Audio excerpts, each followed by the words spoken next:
Be ready. 5 seconds. Start. Mr. Deputy Speaker, I have great pleasure in taking part in the debate relating to the demands for grants for this Ministry of Home Affairs. The Minister of Home Affairs occupies an important position in the central executive, and the central executive under the Constitution is vested with wide powers.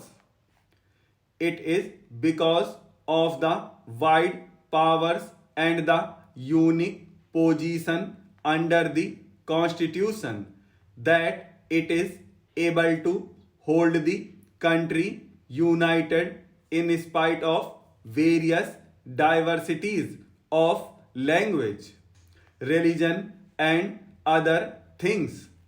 Therefore, this unique position should not be disturbed even when we think of amendment to the Constitution at any time. The Home Ministry had a difficult time during the year in retrospect. The whole country was in turmoil politically and economically. The articles of consumption were scarce, prices were soaring high, and there was large scale black marketing and smuggling.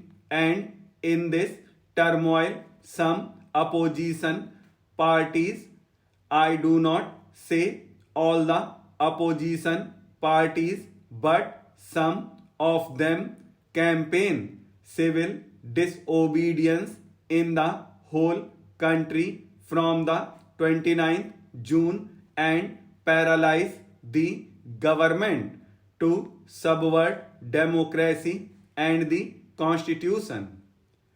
This act of the opposition cannot be accepted by the present government.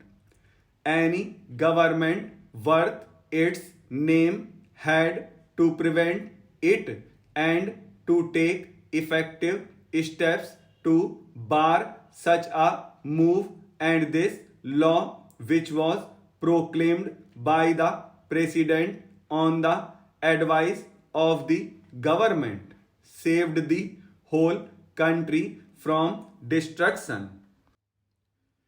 It is no good complaining that during the period under review, civil liberties are curtailed, democratic rights are abrogated, and so on.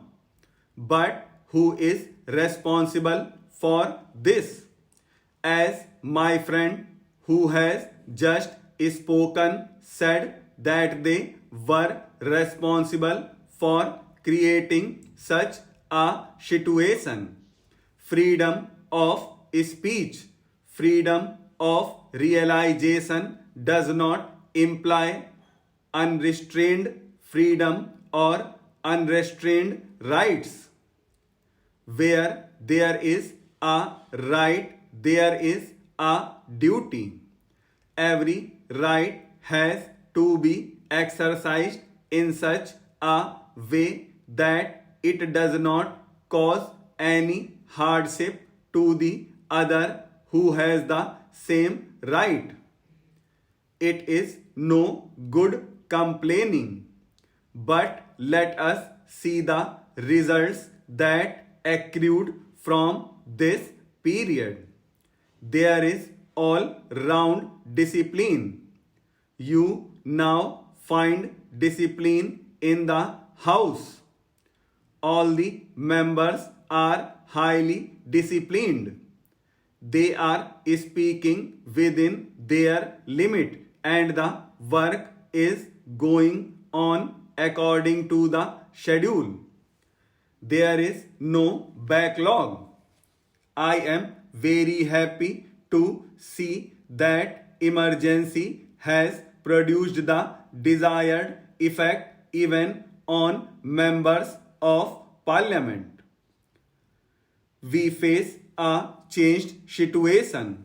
I am told, and I hope this figure is correct, that since 1962 there has been only a 5% fluctuation in the voting, and yet it has created a tremendously changed picture.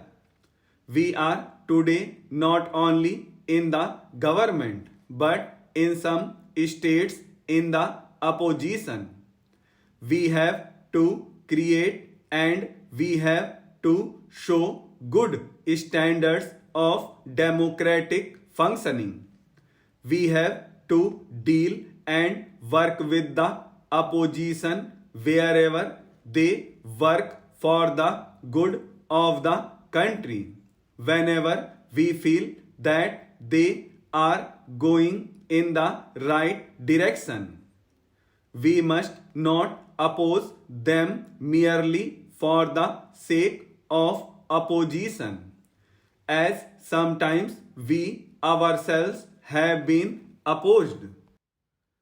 In our organization, we must renew our faith in the path of democratic socialist functioning.